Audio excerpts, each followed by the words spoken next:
السلام علیکم ورحمۃ اللہ وبرکاتہ۔ کیسے ہیں سامعین محترم؟ امید کے خیر و عافیت سے ہوں گے۔ ہم دوبارہ آپ کے خدمت میں حاضر ہیں تفسیر قرآن کے ساتھ، جو اس کا تسلسل ہم نے شروع کیا تھا۔ الحمدللہ ہم نے سورۃ النساء کی آیت نمبر 105 تک اس کا درس مکمل کیا تھا۔ آیت نمبر 105 سے 121 نمبر کی آیت تک ہم نے یہ درس مکمل کیا تھا، اور آج ہم انشاءاللہ آیت نمبر 122 سے اپنا درس کا آغاز کریں گے۔ ہم یہی گزارش کرتے ہیں کہ قرآن مجید کی یہ دعوت جو ہے عام کرنے کے لیے، اس کی دعوت پہنچانے کے لیے ہم نے یہ سوشل میڈیا یوٹیوب کا سہارا لیا ہے۔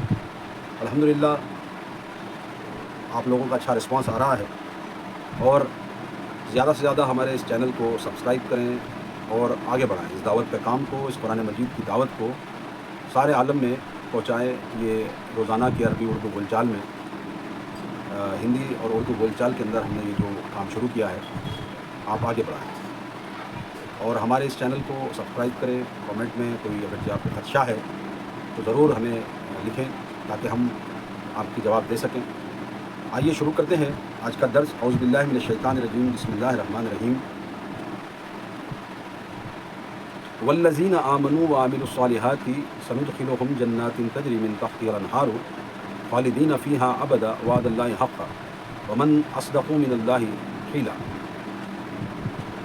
اور جو لوگ ایمان لائے، اللہ کے نام سے جو بڑا مہربان نہایت رحم والا ہے، اور جو لوگ ایمان لائے اور اچھے عمل کیے تو انہیں ہم اپنے باغات، ایسے باغات میں داخل کریں گے جن میں نہریں جاری ہیں، وہ اس میں ہمیشہ رہیں گے۔ اللہ کا وعدہ سچا ہے، اور قول میں اللہ سے بڑھ کر اور کون سچا ہو سکتا ہے۔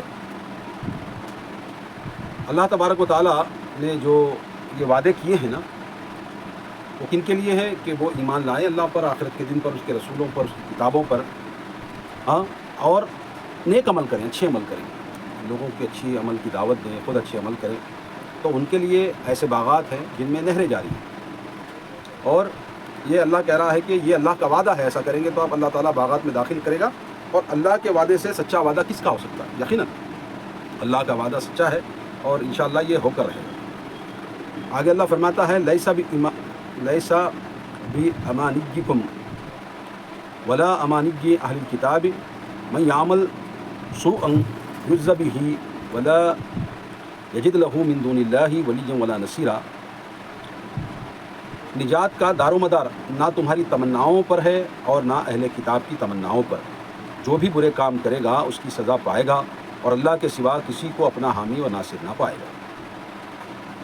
دیکھیے، جو انسان تمنائیں رکھتا ہے، آرزویں رکھتا ہے، تو وہ اپنے آرزوؤں کے مطابق تو اللہ تعالیٰ اس کو بدلہ نہیں دے گا نا۔ چاہے دنیا میں جو بھی کریں، اس کے بعد آرزو رکھے جنت کی، ایسا تھوڑی نہ ہوگا۔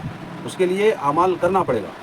تو جیسی آرزویں یہودی کرتے ہیں، نصارہ کرتے ہیں، ویسی آرزویں بھی جو ہے کارآمد نہیں ہوں گی۔ جیسے کہ یہودی کہتے ہیں کہ ہم تو اللہ کے بیٹے ہیں، اللہ تعالیٰ ہمیں تو جہنم میں نہیں ڈالے گا، ایسی وہ آرزویں رکھتے ہیں۔ اللہ تعالیٰ کہتا ہے کہ یہ آرزوؤں کے مطابق ہم فیصلے نہیں کریں گے، بلکہ تمہارے عمل کے مطابق۔ شیطان جن راہوں سے انسان کو گمراہ کرتا ہے، ان میں سب سے اہم سستی نجات کا عقیدہ ہے۔ عیسائیوں کو چکر دیا کہ عیسیٰ علیہ السلام تمہارے گناہوں کے کفارے کے طور پر سولی چڑھ گئے ہیں، لہذا اب تمہیں غور و فکر کی ضرورت نہیں ہے۔ یہود کو یہ چکر دیا کہ تم اللہ کے بیٹے اور اس کے چہیتے ہو، نبیوں کی اولاد ہو، جہنم میں تمہارا کیا کام؟ اگر جہنم میں تمہیں ڈال بھی دیا گیا تو صرف چند دنوں کے لیے۔ ایسے گمراہ کن عقائد ایجاد کرنے میں مسلمان بھی کسی سے پیچھے نہیں رہے، جنہوں نے پیروں کی سفارش کے عقیدے ایجاد کر لیے اور دنیا ہی میں بہشتی دروازے بھی بنا ڈالے کہ جو اس دروازے سے عرس کے ایام میں گزر گیا وہ جنتی ہے۔ دیکھیے، یہودیوں نے خود کو یہ کہہ لیا کہ ہم اللہ کے بیٹے، یعنی کہ اللہ کے بیٹے سے مراد ہم نبیوں کی اولادیں ہیں۔ بنی اسرائیل یعنی یعقوب کی اولاد، اسرائیل کا جو یعقوب علیہ السلام کا جو دوسرا نام ہے وہ اسرائیل ہے، اور ان کے 12 بیٹوں سے یہ نسل چلی ہے بنی اسرائیل۔ تو اس میں یوسف علیہ السلام جیسے برگزیدہ پیغمبر ہیں، تو یہ اپنے آپ کو اللہ کا بیٹا کہہ کر کے یہ کر لیے کہ جہنم میں تمہارا کیا کام ہے۔ اور عیسائیوں کو یہ چکر دیا شیطان نے کہ تم عیسیٰ علیہ السلام تمہارے گناہوں کے کفارے کی وجہ سے، کفارے کے لیے انہوں نے سولی چڑھ لیا، حالانکہ اللہ تعالیٰ واضح طور پہ کہہ دیا ہے کہ نہ عیسیٰ کو سولی دی گئی، نہ ان کو قتل کیا گیا، بلکہ اللہ تعالیٰ نے بل رفع اللہ الیہ، یعنی اللہ تعالیٰ نے اپنی طرف اٹھا لیا، طرف اٹھا لیا سے مراد اللہ تعالیٰ عرش پر مستوی ہے تو عرش کی طرف انہیں اٹھا لیا، طرف اٹھا لیا، عرش پر نہیں۔ بعض جنے غلط عقیدہ بناتے ہیں کہ نعوذ باللہ جو ہے کہ اللہ تعالیٰ نے اپنے پاس بٹھا لیا، نہیں، اللہ تعالیٰ عرش پر مستوی ہے اور آسمانوں کے اوپر عرش ہے، آسمانوں سے بھی بلند عرش ہے، تو طرف اٹھا لیا۔ جیسے کہ حدیثوں میں آتا ہے کہ جب اللہ کے رسول محمد صلی اللہ علیہ وسلم نے معراج کی تو اس وقت پہلے آسمان سے ایک نبی کی ملاقات، دوسرے آسمان، اس طرح یعنی کہ اللہ تبارک و تعالیٰ نے اپنی قدرت سے یہ انتظامات کیے ہیں۔ تو عیسیٰ علیہ السلام کو بھی ایک جو ہے نا آسمان پہ اللہ تعالیٰ نے رکھا ہے، ٹھیک ہے، تو اللہ تعالیٰ نے اپنی طرف اٹھا لیا، ان کو ختم نہیں کیا۔ حالانکہ عیسائی کیا عقیدہ رکھتے ہیں، ہمارے لیے انہوں نے اپنی جان دی، پھر 3 دن بعد زندہ ہوئے، فلاں فلاں امکاؤ ڈمکاؤ جو ہے انہوں نے گڑھ لیا ہے۔ تو اللہ تعالیٰ کہہ رہا ہے کہ تمہاری تمناؤں کے مطابق ہم فیصلہ نہیں کریں گے، تمہارے عمل کے مطابق ہم کریں گے۔ اور آج مسلمانوں میں بھی کئی ایسے لوگ گمراہ ہیں جنہوں نے اپنے پیروں کی سفارش کے عقیدے ایجاد کر لیے کہ بھائی تم کتنے بھی گناہ گار کیوں نہ ہو، ہاں تمہارے پیر، تمہارے جو ہے تم جس کو باباؤں کو پکارتے ہو وہ تمہاری سفارش کریں گے، کوئی فلاں کا دامن پکڑ لیا، کوئی غوث کا دامن پکڑ لیا، تمہارا تو ہاتھ میں غوث کا دامن ہوگا۔ بھائی اس دن تو اللہ تبارک و تعالیٰ جو ہے ساروں کو سارے ننگے مادرزاد ننگے اٹھائے گا، تو دامن کہاں ہوگا جس کو پکڑے گا؟ عقل جب جھوٹ بولتا ہے نا یہ پیر تو اس کو عقل بھی نہیں ہوتی۔ تو اللہ تعالیٰ جو ہے اس کے متعلق جو ہے حضرت عائشہ نے سوال کیا، اے اللہ کے رسول کیا عورتیں بھی ننگی مطلب اٹھائی جائیں گی تو وہ شرم سے تو پانی پانی ہو جائیں گی؟ تو اللہ کے رسول صلی اللہ علیہ وسلم نے فرمایا ہاں عورتیں بھی ننگی ہوں گی، مرد بھی ننگے ہوں گے، سب ننگے ہوں گے، سب سے پہلے خلیل اللہ کو کپڑے پہنائے جائیں گے۔ اس طرح جو ہے روایتوں میں آیا ہے، اللہ کے رسول نے فرمایا ہے۔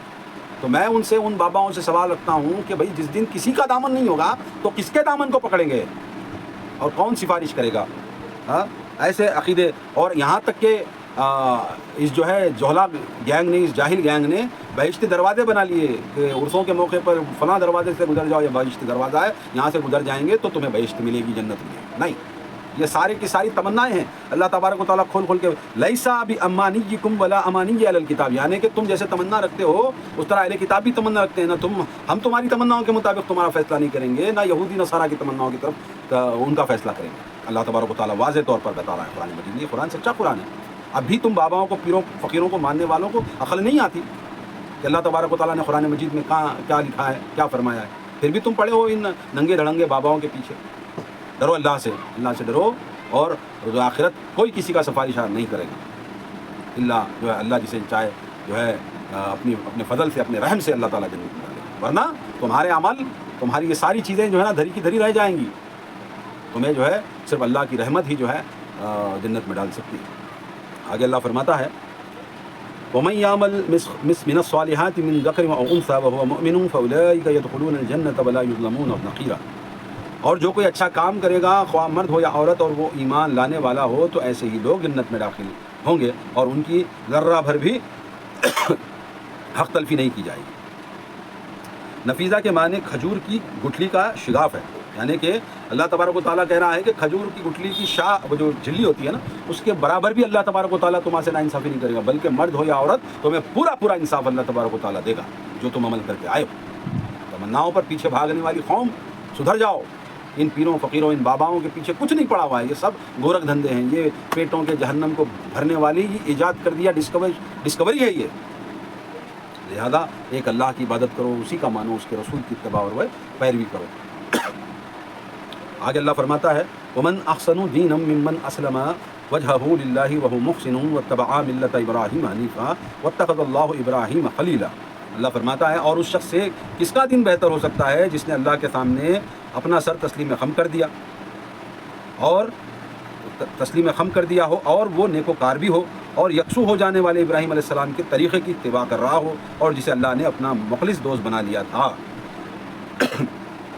اللہ فرماتا ہے کہ وہ نیک عمل کرنے والا بندہ ہے اور اس کا دین جو ہے اسلام ہے اور ابراہیم علیہ السلام کے اسوے پر چلنے والا ہے، ہاں تو ایسے جو ہے مخلص دوست اللہ تعالیٰ ان کو دوست بناتا ہے، ایسی دوستی جس میں کوئی خامی نہ تھی۔ جندب رضی اللہ تعالیٰ عنہ کہتے ہیں کہ میں نے نبی صلی اللہ علیہ وسلم کو آپ صلی اللہ علیہ وسلم کی وفات سے پہلے یہ فرماتے سنا، اللہ تعالیٰ نے مجھے خلیل بنایا ہے جیسے ابراہیم علیہ السلام کو خلیل بنایا۔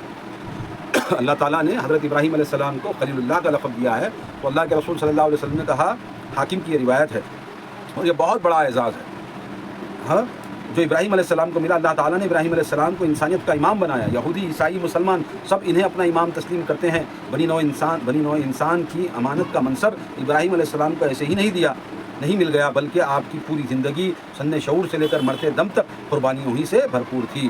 والدین، وطن اور گھر بار چھوڑنا، بادشاہ وقت کو دین کی برملا دعوت دینا اور اس کے نتیجے میں آگ میں کودنا برداشت کرنا، بیوی حاجرہ اور شیرخوار بیٹے کو اللہ کے حکم کے مطابق بے آب و گیاہ سرائے علاقے میں چھوڑا، بوڑھی عمر میں نوجوان بیٹے اسماعیل کو اللہ کی راہ میں قربان کرنے پہ عملی طور پر آمادہ ہونا، یہ سارے عمل ابراہیم علیہ السلام کے تھے، جنہوں نے اللہ کے حکم سے یہ ساری تکلیفیں جھیلی، آگ میں کودا.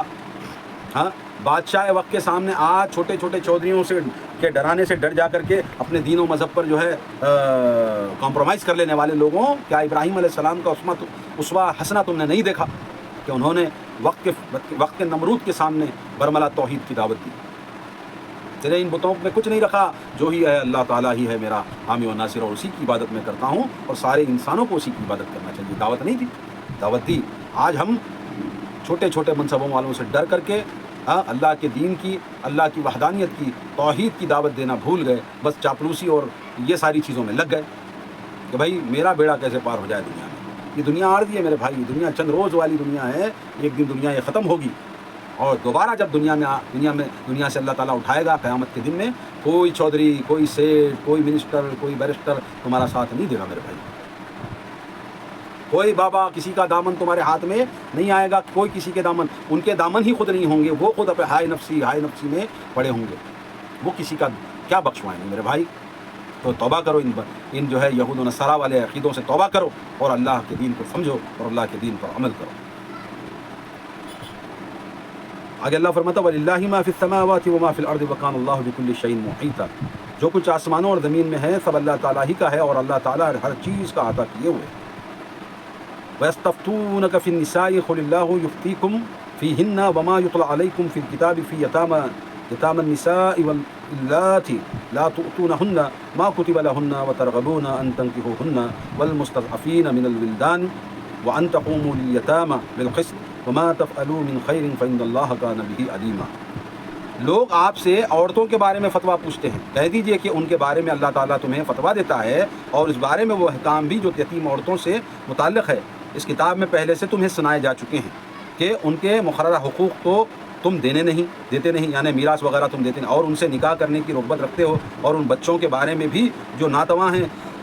نیز اللہ تمہیں یہ بھی ہدایت دیتا ہے کہ یتیموں کے ساتھ انصاف پر قائم رہو، اور جو بھلائی کا کام تم کرو گے اللہ یقیناً خوب جانتا ہے. اللہ فرماتا ہے تم بڑی عورتوں کے متعلق سوالات کرتے ہو کہ یہ کیا، یہ وہ کیا، اور تم میراث نہیں دیتے. اللہ نے کہا تم جو ہے میراث نہیں دیتے، اپنی بہنوں کو میراث نہیں دیتے. اس کے ماں باپ کے مر جانے کے بعد ان کے حق میں جو میراث نکلتی ہے اس میں ڈنڈیاں مارتے ہو اور کہتے ہو کہ ہم تمہیں کیوں دیں، تیری فلاں شادی کر دی، تیری فلاں تو چلے گئی، دوسرے گھر چلے گئی، اب تجھے دیں گے تو اسے ملے گا، ہم اسے کیوں دیں، کیا اس کا حق ہے، فلاں امکا ڈمکا سوالات کرتے ہیں اور اسی حالت میں مر جاتے ہیں.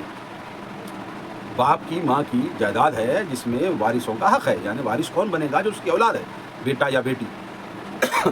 اب وہ دھوکے سے جھوٹ بول کر کے اپنے ناموں پہ ٹرانسفر کر لینا، اس کے بعد تم مر جانا اور قیامت تک تم جو ہے نا تڑپتے رہنا. تمہاری اولاد بھی اپنی پھوپھوں کو کہاں حق دیتے ہیں. ایک تو جو ہے بھائی اپنی بہن کا حق مار کر کے مر گیا، پھر بھائی کا بیٹا تھوڑی نا پھوپھو حق دے گا، میرا باپ ہی نہیں دیا میں کیا دوں. اب پھر یہ زندگی بھر اسی حال میں یہ ایسا ہی چلے جا رہی ہے دنیا. حالانکہ اللہ تبارک و تعالیٰ نے کہا ہے کہ ہم نے وارثوں کے حق میں فیصلہ کر دیا ہے، مرد کو جتنا ملے گا اس میں کا آدھا عورت کو ملے گا.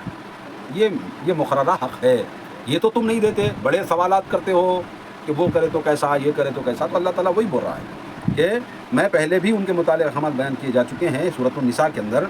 گزشتہ آیات میں بے انصافیوں سے بچنے کے لیے زیر کفالت یتیم لڑکیوں کی بجائے دیگر عورتوں سے نکاح کا حکم دیا گیا تھا. ازاری سے روایت ہے کہ اگر یتیم لڑکی خوبصورت اور مالدار ہوتی تو اس کے ولی ان سے نکاح کی خواہش رکھتے، مگر انہیں اتنا مہر نہ دیتے جتنا کہ انہیں کہیں اور سے مل سکتا تھا. تاہم اگر وہ مالدار ہو یا خوبصورت نہ ہونے کی وجہ سے مرغوب نہ ہوتی تو تب وہ اس سے شادی نہ کرتے بلکہ کسی اور سے شادی کی خواہش رکھتے. چنانچہ جب رغبت نہ ہو تو وہ شادی نہیں کرتے، تو انہیں رغبت ہونے کی صورت میں بھی نکاح کا حق نہیں ہے، الا یہ کہ وہ ان کے ساتھ انصاف کا سلوک کریں، معروف مہر دیں اور دیگر حقوق ادا کریں. یعنی کہ جو زمانے جاہلیت کے اندر جو سسٹم تھا نا کہ جو مالدار ہے جو خوبصورت ہے ایسی عورتوں سے ہی رغبت رکھتے تھے، ذرا تھوڑی ایسی ویسی کالی، چھوٹی ناک بڑی ناک، چھوٹی آنکھیں بڑی آنکھیں، سانولی اور اس طرح کی ہو اور زیادہ خوبصورت نہ ہو تو اس سے رغبت نہیں رکھتے. تو اللہ تعالیٰ وہی کہہ رہا ہے، اللہ کے رسول وہی بیان کر رہے ہیں کہ اس طرح نہیں کرنا چاہیے، تمہیں ان کے پورے حقوق دینا چاہیے جائز. یہی ہے. اس آیت کا ایک اور ترجمہ ان کو مخذوف مانتے ہوئے کیا گیا ہے، یعنی تم نکاح تو کرنا نہیں چاہتے مگر ان کے حقوق مثلاً وراثت وغیرہ بھی انہیں نہیں دیتے. کہ زمانے جاہلیت کے اندر یہی سسٹم تھا کہ کسی کے ماں باپ مر جائیں تو کفالت میں اس کے وکیل بن جا کر کے اب ان سے نکاح، خوبصورت اچھی ہوتی تو نکاح کا ارادہ رکھتے، اگرچہ اچھی نہیں ہو تو نکاح سے وہ ہو جاتے اور ان کا مال کھانے کی کوشش کرتے تھے. تو اللہ تعالیٰ نے وہی احکامات بتائے ہیں کہ ایسے نہیں کرنا چاہیے. آگے اللہ فرماتا ہے وَإِنِ امْرَأَةٌ خَافَتْ مِنْ بَعْلِهَا نُشُوزًا أَوْ إِعْرَاضًا فَلَا جُنَاحَ عَلَيْهِمَا أَنْ يُصْلِحَا بَيْنَهُمَا صُلْحًا وَصُلْحٌ خَيْرٌ وَحُضِرَتِ الْأَنفُسُ الشُّحَّ وَإِنْ تُحْسِنُوا وَتَتَّقُوا فَإِنَّ اللَّهَ كَانَ بِمَا تَعْمَلُونَ خَبِيرًا. اور اگر کسی عورت کو اپنے خاوند سے بدسلوکی یا بے رحمی کا خوف ہو تو پھر یا میاں بیوی آپس میں کچھ کمی بیشی کر کے سمجھوتا کر لیں تو دونوں پر کچھ گناہ نہیں، اور صلح بہرحال بہتر ہے، اور لالچ تو ہر نفس کو لگا ہوا ہے. لیکن اگر تم احسان کرو اور اللہ سے ڈرتے رہو تو جو کچھ تم کرو گے اللہ یقیناً اس سے خوب واقف ہے. یعنی کہ ام المومنین حضرت عائشہ فرماتی ہیں کوئی شخص جو اپنی بیوی میں رغبت نہ پائے، بڑھاپا وغیرہ ہو اور وہ اسے علیحدہ کرنا چاہتا ہو اور وہ کہے کہ مجھے نہ چھوڑو اور جو چاہو مجھے دے دو، یعنی اپنے حقوق سے دستبردار ہو جائے، وہ کہتے ہیں کہ اگر دونوں راضی ہو جائیں تو کچھ حرج نہیں. یعنی بخاری شریف کے اندر یہ بات ہے کہ حضرت عائشہ فرماتی ہیں کہ کوئی مرد اور عورت میں عورت ظاہر ہے جلد بوڑھی ہو جاتی ہے، عورت مرد کے مقابلے میں عورت زیادہ جلدی بوڑھی ہو جاتی ہے عموماً، خصوصاً نہیں عموماً.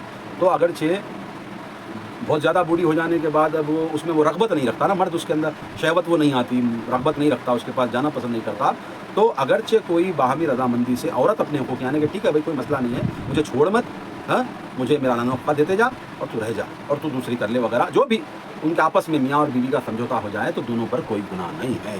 یہ حضرت عائشہ کی روایت ہے. سید عائشہ رضی اللہ تعالیٰ فرماتی ہیں کہ جب سودا ضعیف ہو گئیں اور انہیں اندیشہ ہوا کہ آپ صلی اللہ علیہ وسلم انہیں طلاق نہ دے دے تو انہوں نے آپ صلی اللہ علیہ وسلم سے کہا مجھے طلاق نہ دیجیے، اپنے پاس ہی رکھیے اور میں اپنی باری عائشہ کو ہبا کر دیتی ہوں. تو یہ آیت نازل ہوئی. یعنی کہ یہ بھی واقعہ ہے کہ حضرت سودا ام المومنین سودا رضی اللہ عنہ جب زیادہ ضعیف عمر کی تھی تو انہیں اندیشہ ہوا کہ شاید اللہ کے رسول مجھے طلاق دے دیں.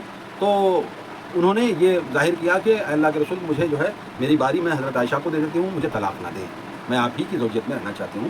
تو ایسا کرنے سے بھی کوئی گناہ نہیں ہے. اللہ تعالیٰ صاف والا تم پر کرو گے تو اندیشہ یقین خوب واقف ہے، یعنی کہ اللہ تعالیٰ کوئی گناہ نہیں دے گا جب تم دونوں آپس میں مل جل کر کے ایک اچھا فیصلہ کر لیں گے تو.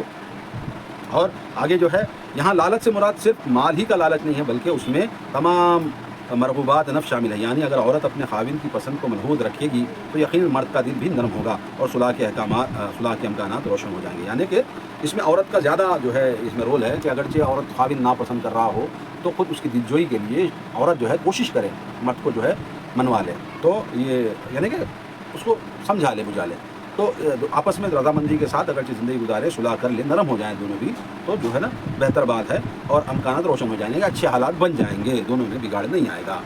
یہ ہے اس آیت کی تشریح. آگے اللہ فرماتا ہے وَلَن تَسْتَطِيعُوا أَن تَعْدِلُوا بَيْنَ النِّسَاءِ وَلَوْ حَرَصْتُمْ فَلَا تَمِلُوا كُلَّ الْمَيْلِ فَتَذَرُوهَا كَالْمُعَلَّقَةِ وَإِن تُصْلِحُوا وَتَتَّقُوا فَإِنَّ اللَّهَ كَانَ غَفُورًا رَحِيمًا.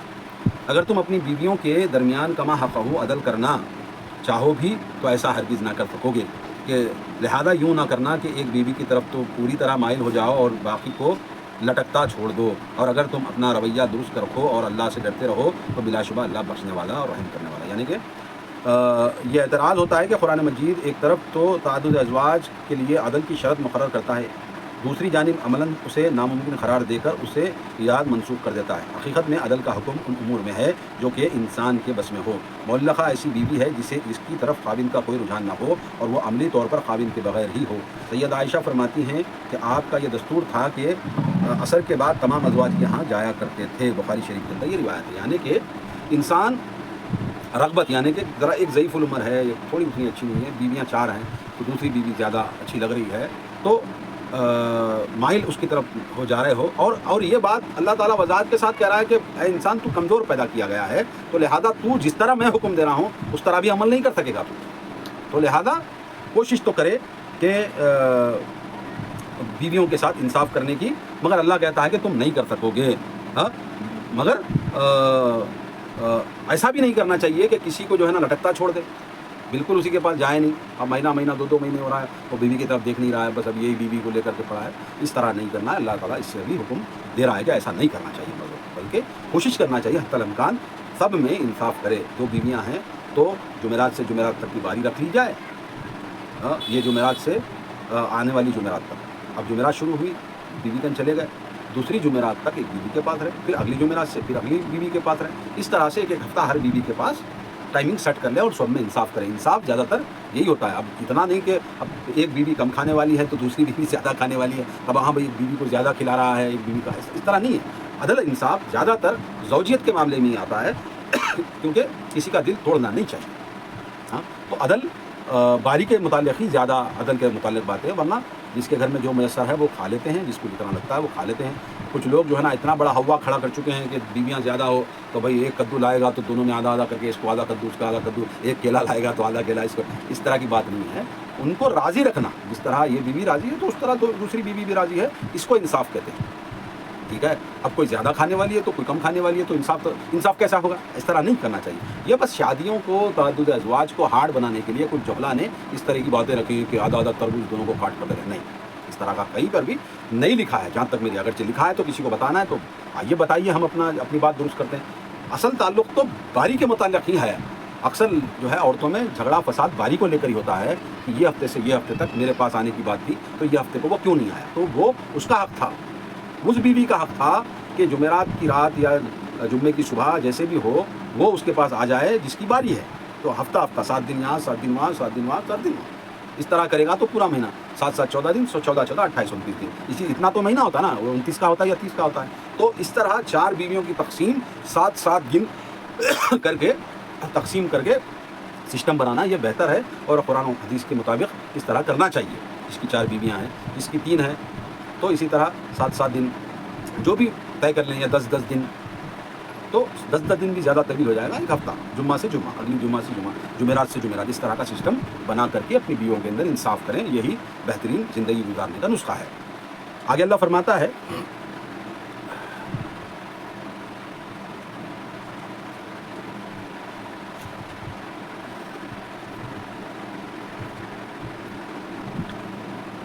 وَلِلَّهِ مَا فِي السَّمَاوَاتِ وَمَا فِي الْأَرْضِ وَلَقَدْ وَصَّيْنَا الَّذِينَ أُوتُوا الْكِتَابَ مِنْ قَبْلِكُمْ وَإِيَّاكُمْ أَنِ اتَّقُوا اللَّهَ وَإِن تَكْفُرُوا فَإِنَّ لِلَّهِ مَا فِي السَّمَاوَاتِ وَمَا فِي الْأَرْضِ وَكَانَ اللَّهُ غَنِيًّا حَمِيدًا.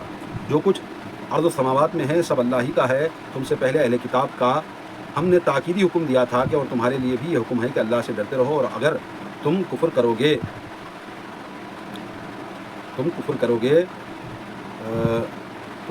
گے تو سمجھ لو کہ جو کچھ آسمانوں اور زمین میں ہے وہ اللہ ہی کا ہے، اور وہ بڑا بے نیاز اور ہم کے لائق ہے. ٹھیک ہے. اللہ فرماتا ہے کہ تم اگرچہ کفر کرو گے، اس کا انکار کرو گے، اس باتوں کو اللہ تعالیٰ نہیں مانو گے، تو زمین و آسمان میں جو کچھ ہے وہ سب اللہ ہی کا ہے. ہاں، اور تم زمین و آسمان کی حدود سے تو باہر نہیں نکل سکتے نا، چاہے تم لاکھ کوشش کر لو. تو اللہ تبارک و تعالیٰ جو ہے یہ حکم دیتا ہے.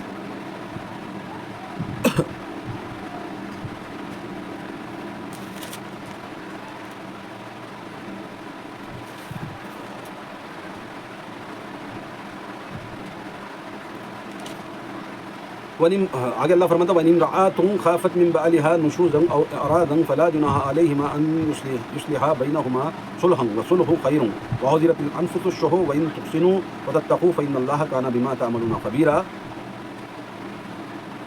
اور اگر کسی عورت کو اپنے خاوند سے بدسلوکی یا بے رخی کا خوف ہو تو پھر میاں بیوی آپس میں کچھ کمی بیشی کر کے سمجھوتا کر لے. یہ تو ہم نے بتا دیا. آگے اللہ فرماتا ہے وَلِلَّهِ مَا فِي السَّمَاوَاتِ وَمَا فِي الْأَرْضِ وَكَفَىٰ بِاللَّهِ إن يشاء يذهبكم أيها الناس ويأتي بآخرين وكان الله على ذلك قديرا. من كان يريد ثواب الدنيا فعند الله ثواب الدنيا والآخرة وكان الله سميعا بصيرا. اللہ فرماتا ہے اے لوگوں، اگر اللہ چاہے تو تمہیں ہٹا کر تمہاری جگہ دوسرے لوگ لا سکتا ہے، اور اللہ اس بات پر پوری قدرت رکھتا ہے. جو شخص دنیا کے ثواب یعنی بدلے کا ارادہ رکھتا ہے تو اللہ کے ہاں تو دنیا کا بدلہ بھی ہے اور آخرت کا بھی ہے، اور اللہ سب کچھ سننے والا اور جاننے والا ہے۔ ٹھیک ہے، اللہ فرماتا ہے کہ اگرچہ تم یہ جو جتنی بھی چیزیں ہیں یہ دنیا میں بدلہ چاہنا ہے تو اللہ کے پاس تو بہت بدلہ ہے، جو تم مرضی چاہے کرو، مگر قیامت کے دن تو اللہ تعالیٰ کے پاس حاضر ہونا ہے، اس بات کی تنبیہ اللہ تبارک و تعالیٰ کر رہا ہے۔ آگے اللہ فرماتا ہے یا ایھا الذین آمنوا کونوا قوامین بالقسط شہداء للہ ولو علی انفسکم او الوالدین والاقربین ان یکن غنیا او فقیرا فاللہ اولی بہما فلا تتبعوا الہوی ان تعدلوا وان تلوا او تعرضوا فإن اللہ کان بما تعملون خبیرا۔ اے ایمان والوں، اللہ کی خاطر انصاف پر قائم رہتے ہوئے گواہی دیا کرو، خواہ وہ گواہی تمہارے اپنے یا تمہارے والدین یا قریبی عزیزوں کے خلاف ہی ہو۔ اگر کوئی فریق امیر ہے یا فقیر، بہر صورت اللہ ہی ان دونوں کا تم سے زیادہ خیر خواہ ہے، لہذا اپنی خواہش نفس کے پیچھے عدل کو چھوڑو نہیں، اور اگر گول مول بات کرو یا سچائی سے کتراؤ تو جان لو کہ جو تم کرتے ہو اللہ اس سے باخبر ہے۔ دیکھ رہے ہیں اللہ تعالیٰ کیسا تنبیہ دے رہا ہے کہ جب تم سے گواہی طلب کی جائے تو تم انصاف کے ساتھ گواہی دو۔ اپنا باپ ہے، اپنی بہن ہے، اپنا بھائی ہے، اپنا بیٹا ہے، اپنا قریبی رشتہ دار ہے، تو جو حق بات ہے وہ چھپا کر کے جھوٹ نہ بولا کرو، بلکہ عدل کے ساتھ گواہی دو۔ جو باتیں ہیں، جو حقیقت ہے، اسی طرح انصاف کے ساتھ تم فیصلہ بھی کرو، اور تم پہ گواہی آ گئی تو تم گواہی بھی دو۔ اعتراف جرم کرنا حوصلے کا کام ہے، اپنے خلاف گواہی، اپنے والدین کے خلاف گواہی دینے اور اقربا کے خلاف گواہی دینے سے بسا اوقات فریق مخالف پہ خوشگوار اثر پڑتا ہے اور اس کا دل نرمی کی جانب مائل ہو جاتا ہے۔ مجرم یا ملزم اگر مالدار ہے تو رعایت مت کرو، اور کسی فقیر کی غربت کی وجہ سے خوف نہ کھاؤ، بلکہ اللہ کا حکم نافذ کرو۔ ان کا اللہ وارث ہے اور تم دونوں سے زیادہ ان کا خیر خواہ۔ شان نزول کی روایت میں آیا ہے کہ دو آدمی آپ صلی اللہ علیہ وسلم کے پاس اپنا جھگڑا لے کر آئے، ان میں سے ایک دولت مند تھا اور دوسرا غریب۔ آپ کا رجحان غریب کی طرف تھا، کیونکہ آپ کا خیال تھا کہ یہ بیچارہ امیر آدمی پہ زیادتی کیسے کر سکتا ہے۔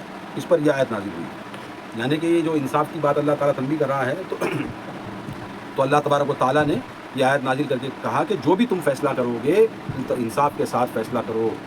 یہی عدل سے قریب تر بات ہے، عدل کی بات ہے، انصاف کی بات ہے، یہی اللہ تبارک و تعالیٰ کہہ رہا ہے۔ دو آدمی آئے، ایک دولت مند اور ایک غریب، تو اللہ کے رسول صلی اللہ علیہ وسلم نے یہ سوچا کہ غریب بیچارہ امیر پہ کیسے زیادتی کرتا ہے، تو یہ اللہ تعالیٰ کہہ رہا ہے کہ چاہے وہ امیر ہو چاہے غریب ہو، تمہارے قریبی رشتہ دار ہو یا تمہارے فریق مخالف ہو، اگر کوئی فریق امیر ہے یا فقیر، بہر صورت اللہ ہی ان دونوں کا تم سے زیادہ ہے۔ یعنی کہ اللہ تعالیٰ تم کسی کی دولت کو دیکھ کر کے مرغوب نہیں ہونا چاہیے، رشتہ داری کو دیکھ کر کے مرغوب نہیں ہونا چاہیے، بلکہ انصاف جو ہے وہی تم کرو گے۔ یہ اللہ کا حکم واضح طور پہ ہے، یہاں پر اللہ تبارک و تعالیٰ بیان کر رہا ہے یہ واقعے کے ساتھ، اور یہ ترمذی کے اندر یہ واقعہ نقل کیا گیا ہے۔ آگے اللہ فرماتا ہے یا ایھا الذین آمنوا آمنوا باللہ ورسولہ والکتاب الذی نزل علی رسولہ والکتاب الذی انزل من قبل ومن یکفر باللہ وملائکتہ وکتبہ ورسلہ والیوم الآخر فقد ضل ضلالا بعیدا۔ اے ایمان والوں، خلوص سے اللہ، اس کے رسول اور اس کی کتاب پر ایمان لاؤ جو اس نے اپنے رسول پر نازل کی ہے، نیز اس کتاب پر بھی جو اس سے پہلے اس نے نازل کی تھی، اور جو شخص اللہ، اس کے فرشتوں، اس کی کتابوں، اس کے رسولوں اور یوم آخرت کا انکار کرے تو وہ گمراہی میں بہت دور تک چلا گیا۔ یعنی اپنے ایمان کو پختہ کرو، ہر چیز ایمان کے رنگ میں رنگی ہوئی ہونی چاہیے۔ پہلی کتاب پہ فقط یہ ایمان مطلوب ہے کہ یہ اللہ کی طرف سے حق کے ساتھ نازل ہوئی تھی، موجودہ نسخے تحریف شدہ ہے، ان میں سے جو چیز کتاب و سنت کے مطابق ہوگی اسے مانیں گے، ورنہ انکار کر دیں گے۔ ایمان بالغیب کے 5 اجزاء کا ذکر ہے، چھٹا جزو تقدیر پر ایمان لانا ہے جو سورہ بقرہ کے اندر آیا ہے۔ یعنی کہ اللہ تبارک و تعالیٰ جو یہ بیان کر رہا ہے کہ اللہ پر ایمان لاؤ، روز قیامت پر، رسولوں پر، کتابوں پر، تقدیر پر، یہ ساری چیزیں اللہ کا حکم ہے، اس پر ایمان لانا چاہیے۔ اگرچہ اس کا انکار کرے گا تو بہت دور تک گمراہی میں چلا گیا، اللہ تعالیٰ یہ فرما رہا ہے۔ بشر المنافقین، نہیں ضل ضلالا بعیدا ان الذین آمنوا ثم کفروا ثم آمنوا ثم کفروا ثم ازدادوا کفرا لم یکن اللہ لیغفر لهم ولا لیہدیہم سبیلا۔ بلا شبہ جو لوگ ایمان لائے پھر کفر کیے، کفر میں جو لوگ بلا شبہ جو لوگ ایمان لائے پھر کفر کیا، پھر کفر میں بڑھتے ہی چلے گئے، اللہ انہیں ہرگز نہیں بخشے گا اور نہ ہی انہیں سیدھی راہ دکھائے گا۔ بعض مفسرین نے اس آیت کے مخاطبت یہود مراد لیے ہیں، تاہم زیادہ تر مفسرین نے اس سے مراد منافقین اور مرتدین کا گروہ لیا ہے جن کے دل میں ایمان نہیں ہوتا، مگر ان کا طریقہ یہ ہوتا ہے کہ چلو تم ادھر کو ہوا دو، ہم چلو تم ادھر کو ہوا ہو ادھر کی۔ اگر مسلمان غالب ہوئے تو اسلام کا دعویٰ کر دیا، اگر اللہ تعالیٰ نے مسلمانوں کو کسی آزمائش میں ڈال دیا تو کفر کا اعلان کر دیا اور موت تک اسی چکر میں رہے۔ یعنی اللہ تعالیٰ فرماتا ہے کہ ویسے نہیں کرنا چاہیے کہ تم ایمان لاؤ پھر کفر کرو، جدھر کی ہوا ہو ادھر کی بات کرو، ایسا نہیں کرنا چاہیے، بلکہ کامل اور پختہ ایمان پہ رہنا چاہیے۔ اللہ تعالیٰ یہ فرما رہا ہے۔ مفسرین میں اس بات کو لے کر کے یہ ہے کہ یہود کا تھا، یہود کے بارے میں یہ آیت نازل ہوئی ہیں یا منافقین کے بارے میں، تو اکثر منافقین اور مرتد جو ایمان چھوڑ کر کے کفر اختیار کرتے ہیں آج بھی کرتے ہیں، بہت ساری سوشل میڈیا بھری پڑی ہوئی ہے، ایکس مسلم فلاں مسلم یہ وہ کہہ کر کے دنیا کی جو ہے ایکس عبداللہ، ایکس زید، ایکس بکر، اس طرح کے جو ہے بہت سارے سوشل میڈیا پہ ہے مرتدین۔ تو اسی طرح اس زمانے میں بھی ہوتے ہیں، اب تو سوشل میڈیا کے ذریعے اب معلوم ہوتا ہے، تو پہلے کے ذریعے سے جو چیزیں میڈیا تھی وہ میڈیا سے لوگوں کو معلوم ہوتا تھا کہ یہ لوگ ایمان سے پھر گئے، وہ لوگ ایمان سے پھر گئے، تو یہ تو چلتا رہے گا سلسلہ، مگر مسلمان سچا خوی وہی ہے جو اپنی جو ہے ایمان کے ساتھ پختگی کے ساتھ ڈٹا رہے۔ آگے اللہ فرماتا ہے بشر المنافقین بان لهم عذابا الیما، منافقوں کو آپ بشارت دے دیجئے کہ ان کے لیے المناک عذاب ہے۔ منافق جو ہیں ان کو بشارت دو اللہ کے رسول کہ وہ جو ہے بہت گھاٹے کے سودے میں ہیں، بہت بڑا عذاب ان کے لیے تیار کر رکھا ہے اللہ تبارک و تعالیٰ نے۔ الذین یتخذون الکافرین اولیاء من دون المؤمنین یبتغون عندهم العزة فإن العزة للہ جميعا، جو مومنوں کو چھوڑ کر کافروں کو دوست بناتے ہیں تو کیا یہ لوگ کافروں کے ہاں عزت چاہتے ہیں؟ حالانکہ عزت تو ساری اللہ ہی کے لیے ہے۔ دیکھیے کیا بہترین اللہ تبارک و تعالیٰ نے آیت نازل کی ہے۔ یہ ان کے نفاق کی بڑی علامت ہے، جو لوگ کافروں کی معزز سمجھتے ہیں انہیں اس بات کا یقین نہیں ہے کہ عزت کا منبع تو اللہ کی ذات ہے، وہی عزت تقسیم کرتا ہے۔ ہاں آج بھی جو ہے مسلمانوں کے سرگاہ ٹوپی داڑھی لگا کر کے اب جو ہے غیر مسلموں کے ساتھ بڑے دھڑلے کے ساتھ ہوتے ہیں کہ بھائی ہم بہت بڑے فلاں ہیں، ہم یہ ہے، ہم کا ڈنگا۔ یہ قرآن کی آیت پڑھ لیں، مومن کو دوست بنائیں، ہاں، اور تمہیں کیا وہ عزت دیں گے؟ تم جو سمجھ رہے عزت کا منبع تو اللہ تبارک و تعالیٰ عزت دیتا ہے، اللہ رب العزت عزت دیتا ہے۔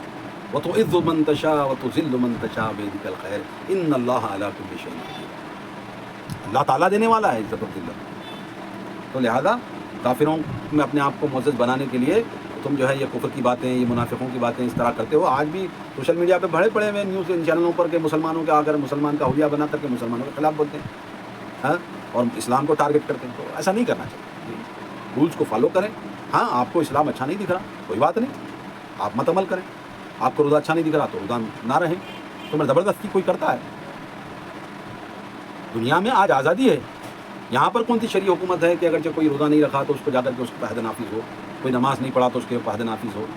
مگر خلفاء کے زمانے میں خلفاء راشدین حضرت ابوبکر صدیق، عمر فاروق، معاویہ، حضرت عثمان، حضرت علی، حضرت حسنین وغیرہ جو ہے بنو میہ، بنو عباسیہ، بنو جو ہے عثمانیہ، یہ اس زمانوں تک جو ہے جب تک شریعت نافذ تھی، جہاں نافذ ہوتی ہے وہاں پر حد ہوتا ہے، حدود ہوتے ہیں۔